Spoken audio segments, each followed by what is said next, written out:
So welcome to Portrait of a Ghost.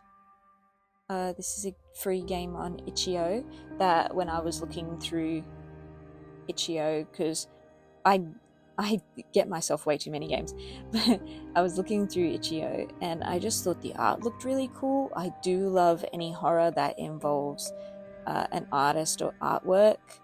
I do want to play Layers of Fear at some point as well. But yeah, I really liked the artwork in this and I wanted to give it a go. Okay. So, Portrait of a Ghost. Ooh, cameras. Part 1. How to profit off of grief. Oh, look, a lot of people already do that. Right, this way, madam. Please make yourself comfortable. Ooh. But why don't we have a chat before we begin? Tell me more about your dear husband. There, yes, bless his poor soul. In a modest sitting room with curtains open to the afternoon sun, the window perched like a shadow in the arms of a plush velvet seat.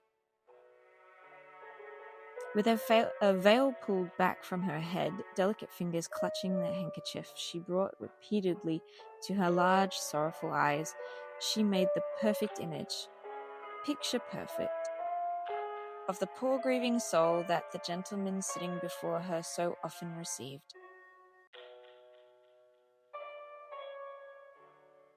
I don't know if the music was supposed to cut out just then, or if that's just me. A poet might have described her glistening eyes as deep pools of wretched misery or oceans that have no end. But Arthur Hope was not a poet. His only observation about the woman's face was his hope that she wouldn't burst into tears during the sitting. Arthur made his living off grief, of course, but dealing with the grieving was a rather tiresome facet of his profession.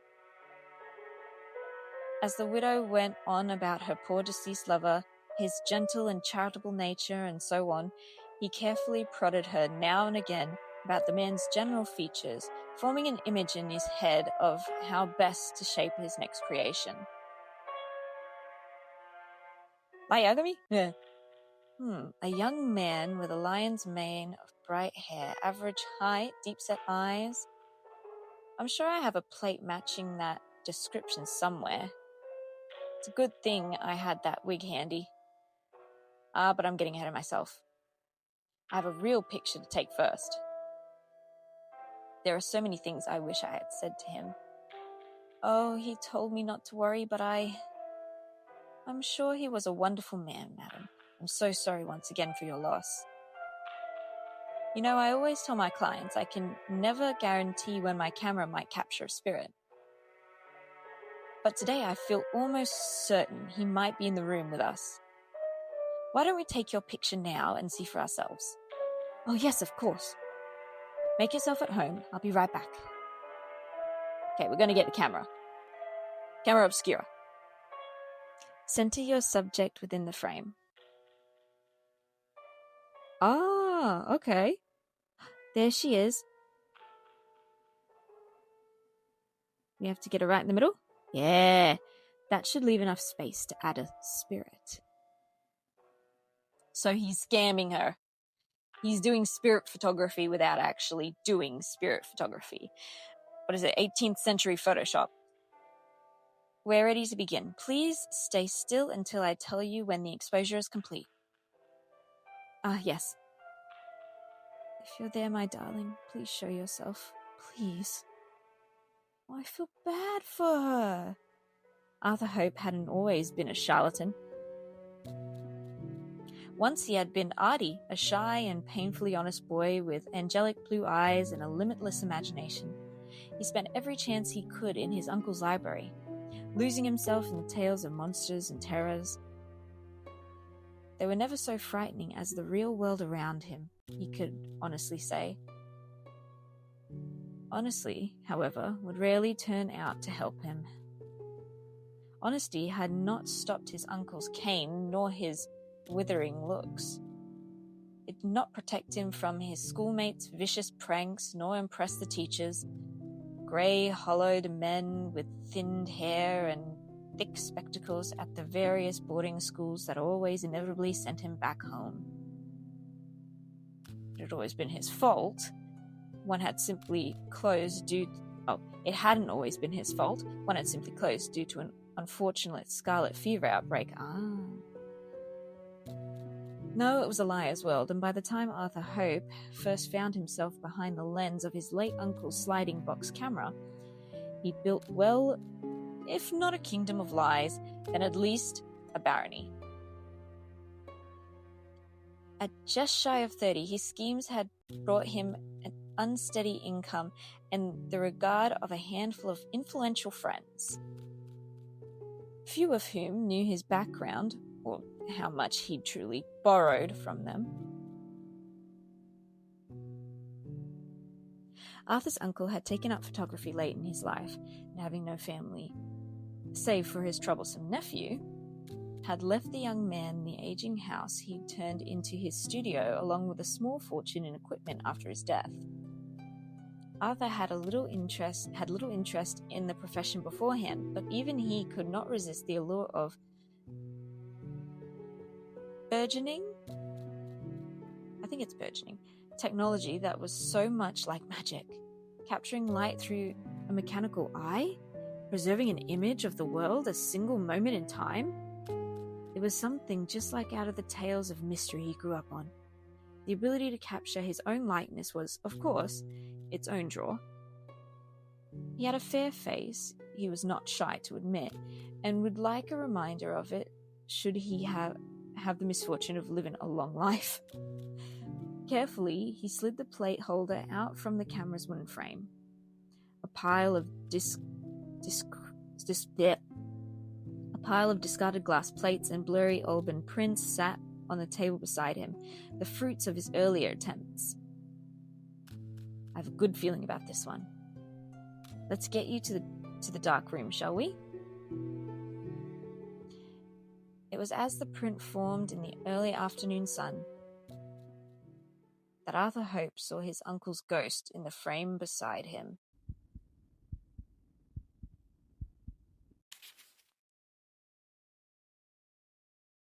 Spirit caught on camera. Oh!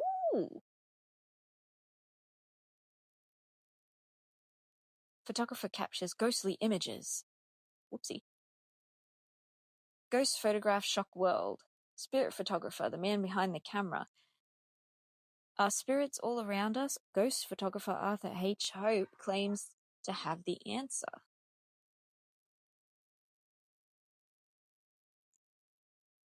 Stack 'em up. Oh. It was only after a sleepless night of waiting for a spirit to accost him, then ferociously rifling around his uncle's equipment, that he realized he'd made a simple and perfectly ordinary mistake. Photographic plates have to be cleaned very thoroughly to remove any imprint left behind by a previous negative. It's a double negative.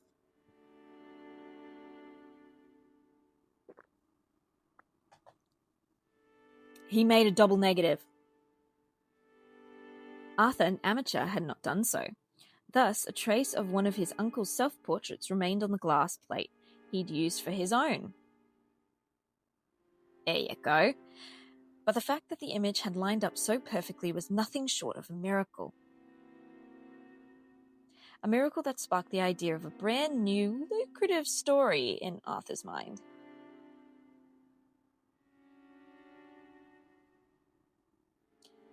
It's him, oh my darling, I knew you were with me all this time.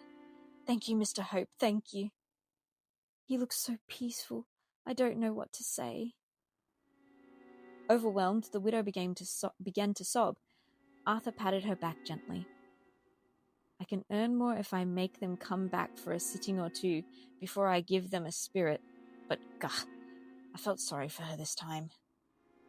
I'm growing soft. Not at all, madam.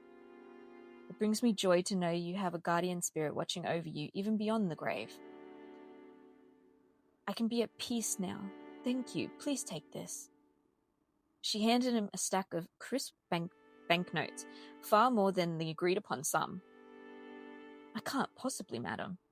I insist. Not a bad use of time after all.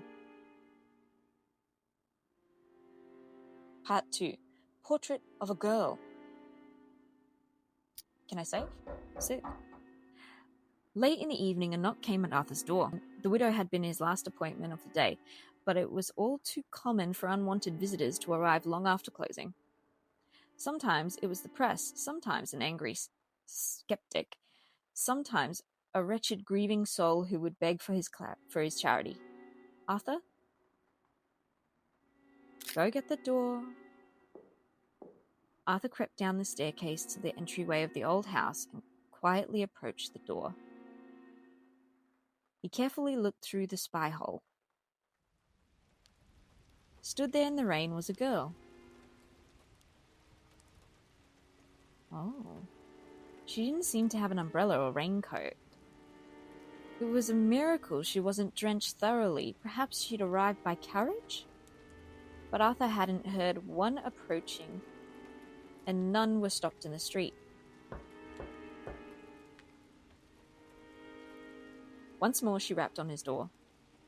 Arthur wondered how long she'd been standing there. He decided to open the door. It's going to be an actual ghost, just watch. With some hesitation, Arthur swung the door open. Can I help you, miss? Oh, she's so pretty. In the gloom of the rain, lit with only the light coming from the hall, the young woman was surprisingly lovely. She looked about 20, with a face so fair she could have been a porcelain doll, if not for the deep brown eyes that stared with such vivid intensity from behind her dark lashes. Stared, not shared. Locks of her chestnut hair spilled from a bonnet trimmed with white ribbons and silk. Roses. Her gown was made of a rich green satin and fine white lace and looked expensive, yet at least a decade out of style. Because she's already dead. The girl clearly came from money, but it seemed that she, or her guardians, had dated tastes. Are you the photographer? I went a bit British there, didn't I? Her voice was soft, but did not betray any nervousness. I like the music box. Her voice was soft, but did not betray any nervousness. Her brown eyes stared right at him, almost, Arthur felt, straight through him. Well, yes, but my friends call me Arthur. I don't wish to become your friend, sir. Set your boundaries, hun. He's a charlatan. A player. Con man. But if you are indeed who you say you are, then I require your services. Making demands straight away, eh? Definitely a rich lass. Perhaps even highborn. In that case, best to hear her out. What can I do for you, miss? You're the photographer, are you not? I need you to take my picture. I'd be happy to make an appointment with you, miss, but I can't guarantee a spirit will appear. I don't want anyone or anything else in my photograph. I just need my picture taken. A likely story. She wouldn't be the first to ask for a simple, ordinary sitting while secretly hoping for a ghost to appear. Well, I'm fully booked for quite a while. I'll be happy to arrange a sitting. You have no one with you now? So why can't you take my picture?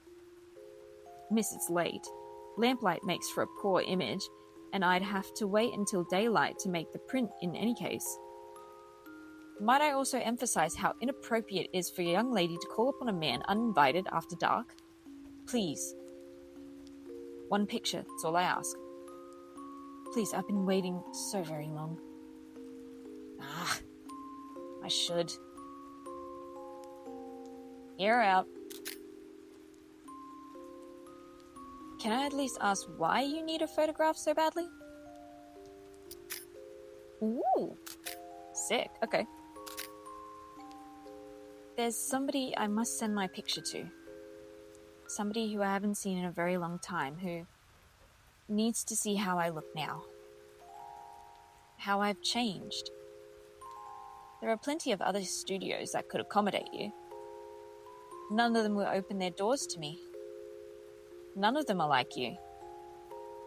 There is truly no one in this world like you, sir.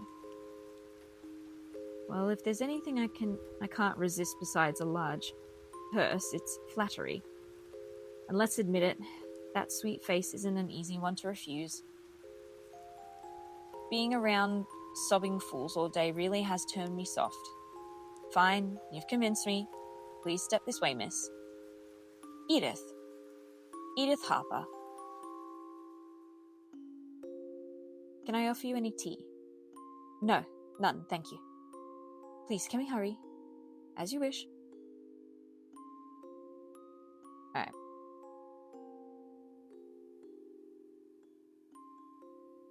Oh, there we go. Right there? Much later.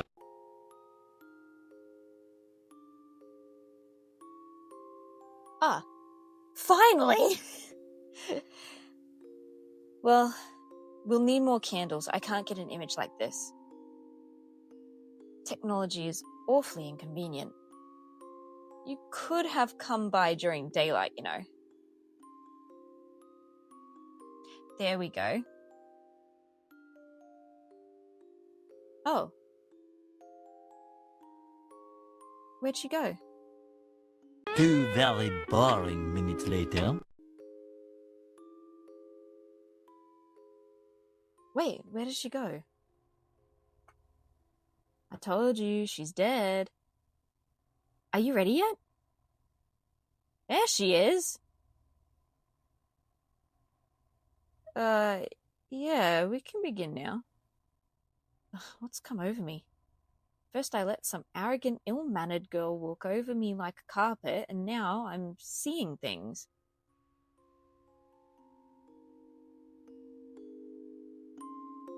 $59.60. Done. You can move now, miss. Is that all? Good. I'll go prepare the plate now. But again, you'll have to come back tomorrow for the print, Miss Harper. I open at... I'll visit you at the same time tomorrow evening. Good night, sir. Wait.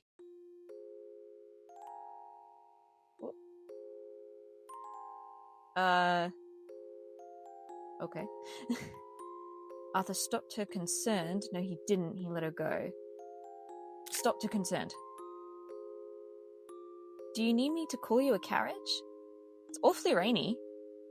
Oh, that's sweet of you, but decorum isn't necessary. You don't have to act concerned for me. She smiled a little sadly, but quickly turned her back and again headed for the doorway. I'll be back soon. Good night. Disregarding his protests, she slipped from the room, through the entryway and out the front door into the rainy night. She didn't even ask to borrow an umbrella. Damn it, I forgot to discuss payment too. Well, hopefully she brings enough with her tomorrow. Now I have to get this place ready before it dries. This plate ready. Damn it, I can't read. Now I have to get this plate ready before it dries. But after that, perhaps I'll retire early. It certainly has been an interesting night.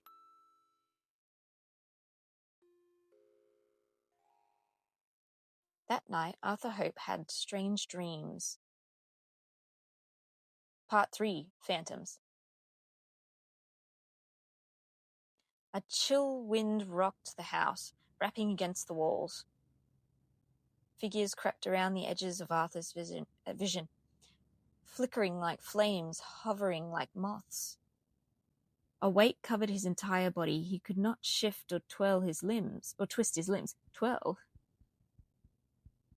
The blankets engulfed him, felt like earth packed with stones. Heavy, cold. damp. Something wriggled under his clothes, creeping up his neck, over the side of his cheeks, into his eye sockets. Another crawled into his open mouth, slithered down his windpipe. He tried to scream, but no sound came. His jaw was locked in place, his lungs were still. More writhing things engulfed him, eating at his flesh, digging between his bones. Arthur jerked violently out of bed, gasping. Cold air filled his lungs, bringing him back to the waking world. He rubbed his eyes and struck a match and lit the candle at his bedside table. The flame danced as he lifted it gingerly in the dark. No use trying to go back to sleep further than that. After that, what is wrong with me? No use trying to go back to sleep after that. Ugh. Water first, then I'll head my way to the study and read.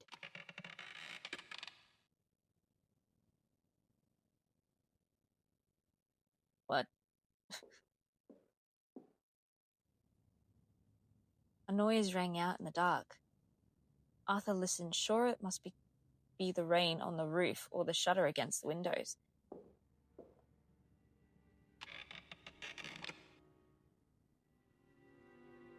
But the sound was too close to come from outside. No, it was more like footfalls, the creaking of floorboards. Good Lord, did someone break in while I was asleep? Quickly, Arthur reaches beside his bed for the familiar weight of his uncle's cane, then carefully, cautiously stood up.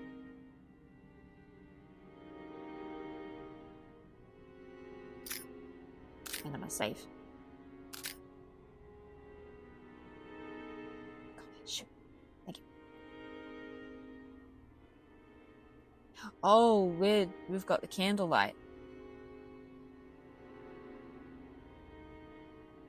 Hello?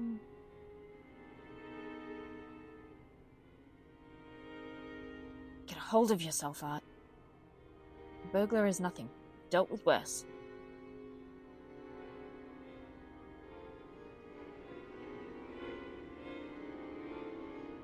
Stairs, so upstairs, maybe?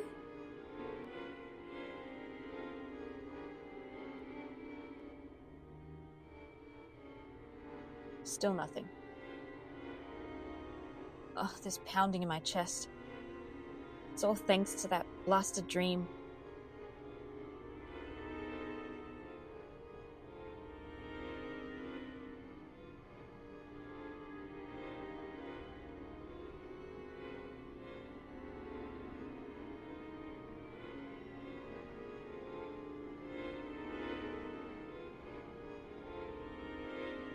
This music is so unnerving. I keep thinking I see people too, which I don't like.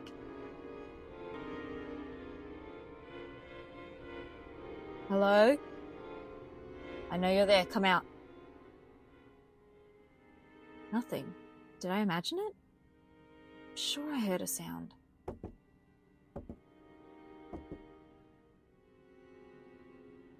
The sound came again, but thicker, heavier, clunking along the wooden floorboards.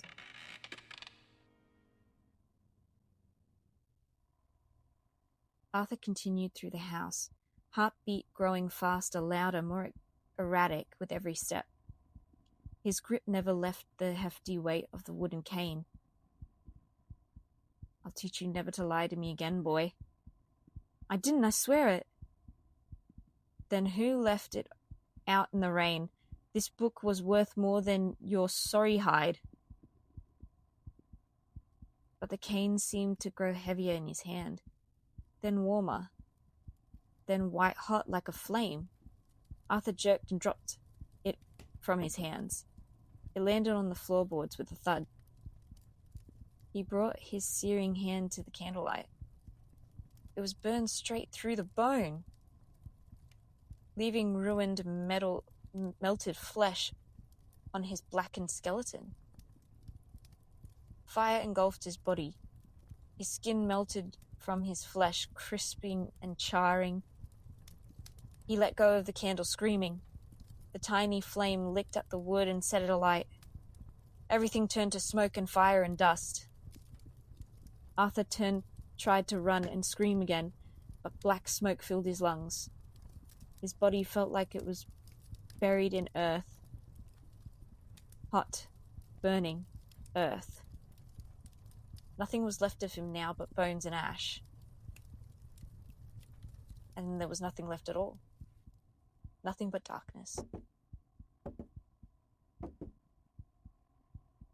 And the sound of that infernal cane.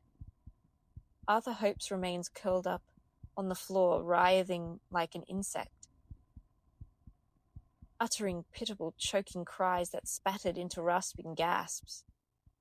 And there, as he lay on the floor in the corner of his eye, blurry, barely visible, like a photograph negative, an after-image, a phantom, a figure stood ghostly white.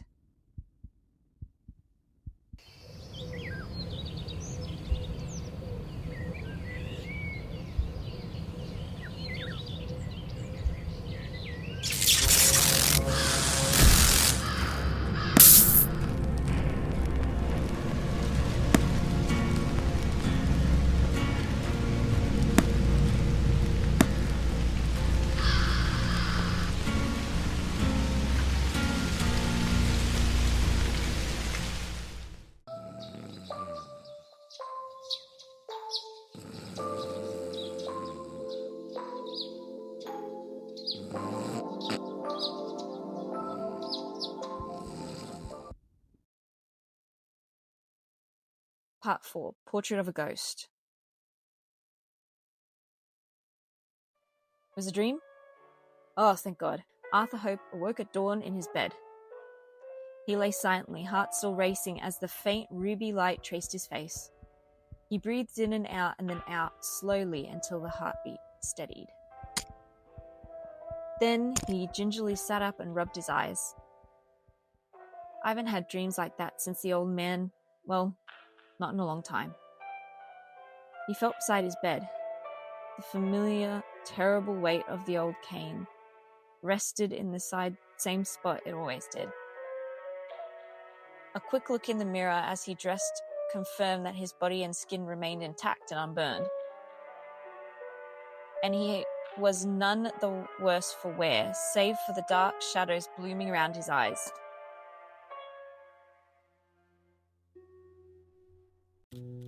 That morning, he skipped his usual perusal of the paper and crept out into his study, unearthing a pen and ink and an old journal from his drawer instead.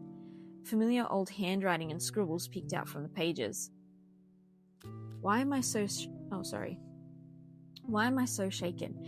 It's a shame no one's invented a camera that can capture dreams yet. But I suppose then there'd be no need for poets. The hours passed by, yet Arthur found himself in such a daze that he could barely focus as he lined up shot after shot and prepared plate after plate. A strange night, old memories, a strange yet stunning girl. It was late afternoon by the time Arthur realized he'd forgotten to do what the same girl who so occupied his mind had asked for him. Damn it, it's cloudy out, but there should still be enough light to get a print. Arthur carefully set the glass plate in the printed frame, secured a sheet of albumen paper against it, then closed the case and set it by the windowsill. Now to let it sit. It was as the last rays of the sun faded that Arthur Hope pulled the image from the frame and stared straight into the face of a corpse. Whoa, that's awful. What in the... The negatives looked fine, but when I put it in, did I expose it onto the wrong plate? But none of my ghosts look like this. That girl, Edith, she must have tampered with it. How, mate? How is she going to tamper with it? But why? What does she want with me? Ask her yourself. A familiar rapping came from the door. Arthur stared at the doorway with a sick feeling in his chest. He answered the door. No, he certainly did not. He answered the door. Arthur stomped to the door and flung it open, 1,000 questions and accusations on his tongue.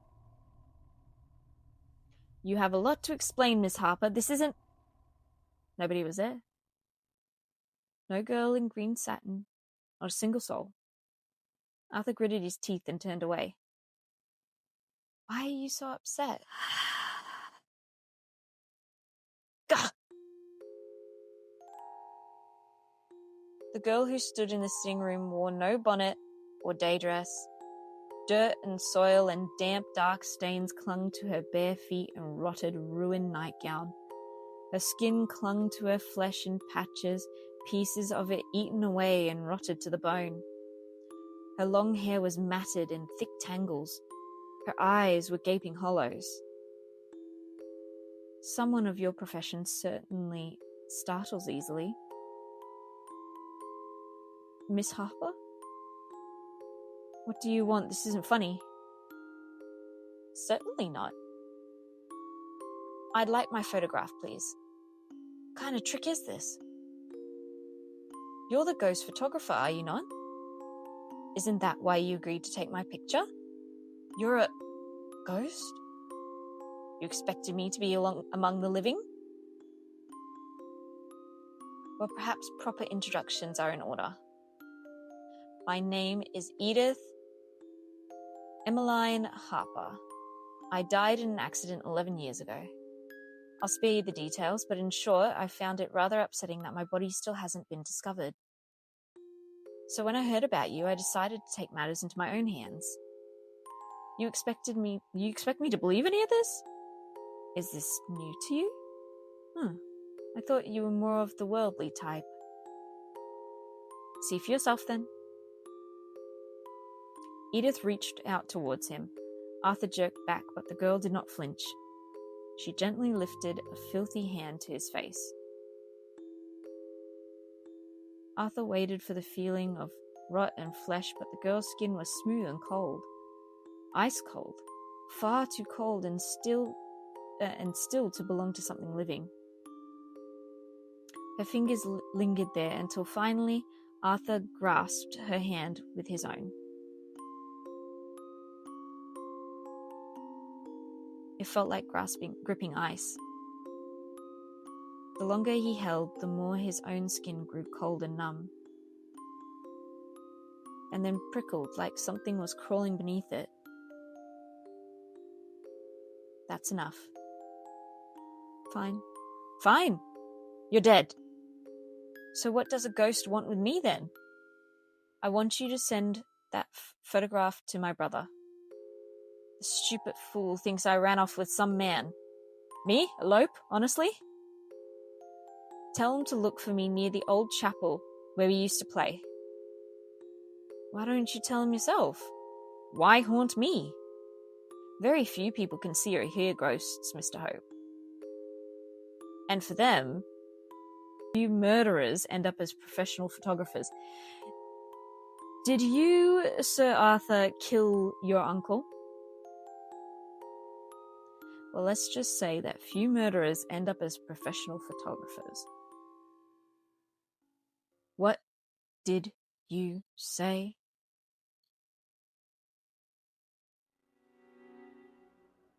There was only one thing in common between the people who could see or hear me, Mr. Hope. They'd all killed before. Part 5. Memento vivere. Vivere? Vivere. Arthur Hope wasn't always a charlatan. Once he'd been a penniless young man struggling to make an honest living, and often had to supplement his income through other means. When one day a letter arrived for him from his elderly uncle, requesting his assistance around the household due to the old man's ailing health, young Art packed his few belongings and headed to what he hoped would be a welcomed reunion. that hope would quickly be dashed.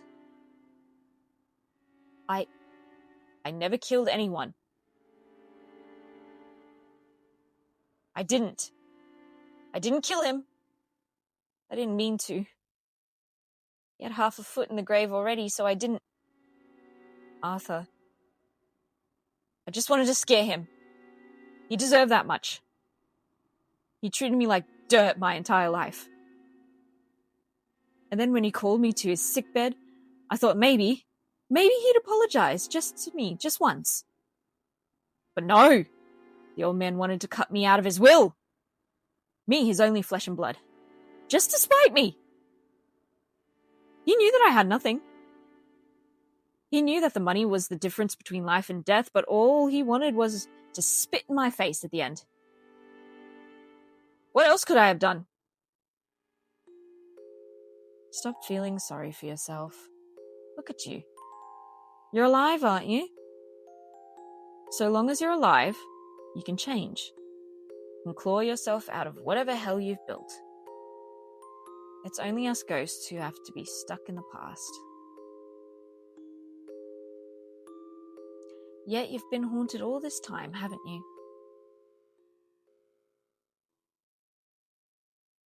It's done. I signed it in your name, and he'll be sure to open it. Thank you. Arthur Hope carefully placed the sealed envelope into his coat pocket and dusted himself off.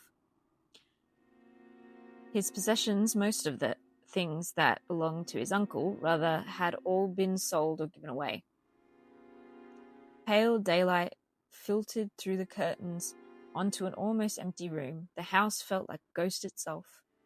Arthur picked up his worn leather suitcase, packed with a few belongings he'd first arrived with long ago, and checked that the envelope was still in his pocket. Then he walked down the empty hall. He stopped when he saw the familiar shape of the wooden cane resting against the wall. He briefly picked it up, feeling its weight, ran his fingers along its aged surface, then sighed and set it down again. He walked out the front door without looking back, a figure only he could see trailing behind him. What will you do? Start over? Or try to? I need time to sort out my messes. Time away from here. It's not like I have anything tying me to this place. I do wonder, though, if ghosts exist, why didn't the old man ever haunt me? Perhaps he had no reason to stay. Ghosts aren't eternal. They fade away, just like people do. Like I will too, is what it sounds like she wants to say. Arthur exited the post office and decided to walk to the harbour. The air was cool and damp. He carefully stepped over puddles left behind from the rain, weaving between passerbys, people rushing here, there, without any break in their monotone lives. But at least they were alive. What will you do? What I've done for the past decade, I suppose. Wander around, see the sights, watch my brother and my nieces. Wait until I get sick of the living world, then see what lies beyond. Say, can ghosts travel? Far away from where they've died, I mean? I don't know, I can't say, I've never tried. Well, would you like to? Would you like to join me? I mean, countless years without anyone to talk to sounds awfully dull. I thought you said you had enough of ghosts. Fake ghosts. Metaphorical ghosts. Not the real thing.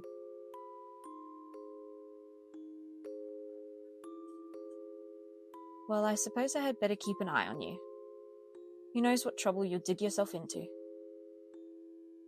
And you are far better company than some of the serial killers I've met. That's horrifying. And fascinating. Tell me more. As the ship pulled away from harbour, Arthur spotted a familiar face among the passengers on deck. Mr. Hope, is that you? Madam, what brings you here? I'm returning home to see my family. I know my dear Samuel wouldn't want me to be all by myself. What about you? I'm doing some traveling. Oh, just a moment. You have a bit of dust on your shoulder. As the young woman's attention was diverted, Arthur briefly slipped a wad of banknotes into her pocket. I wish you all the best, madame. You as well, Mr. Hope. Take care. Edith? The girl had stepped away to watch the sea, transfixed on the deep blue that stretched towards the horizon. The sky had cleared, and sunlight now sparkled on the crashing waves. Arthur stood beside her quietly and gazed out as the ship slowly sailed away from shore. If he were a poet, he might have tried to describe the color of the sky or the depth of the waters breaking around them. But he only sighed and felt a little sorry that his sliding box camera hadn't fit in the case. Finn. That was lovely. Arthur H. Hope would succumb to consumption within a decade, but only after writing a series of beloved mystery novels that featured a cunning detective and his unusual companion, a ghost. He became known for his odd habits, including carrying a sliding box camera around with him and seemingly always talking to himself. His last words were supposedly a name, Edith. To his dying day, he never revealed just how he made his ghosts appear in his photographs. Some believe they were simply real all along. Ending 4, Carpe Diem.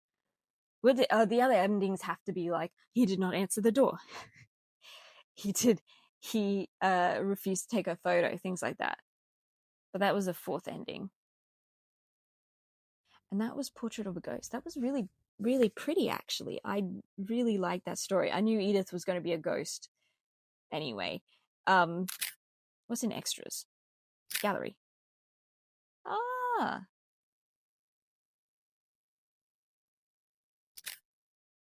Right.